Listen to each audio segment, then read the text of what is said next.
Pemerintah menyiapkan anggaran sebesar 12 triliun rupiah untuk program beasiswa bagi lulusan SMA dan SMK yang ingin bekerja di luar negeri.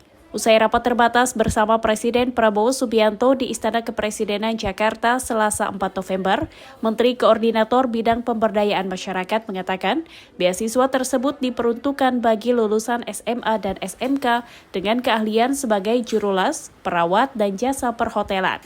Ia pun memastikan beasiswa yang ditawarkan berbeda dengan program Kementerian Koordinator Bidang Perekonomian yang juga menyiapkan beasiswa sebesar 8 triliun rupiah untuk bidang keahlian yang sama.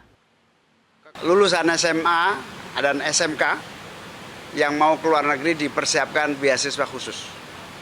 Insya Allah akan disiapkan 12 triliun untuk pelatihan dan peningkatan mutu bahasa para calon-calon tenaga kerja yang bekerja dengan pasar luar negeri.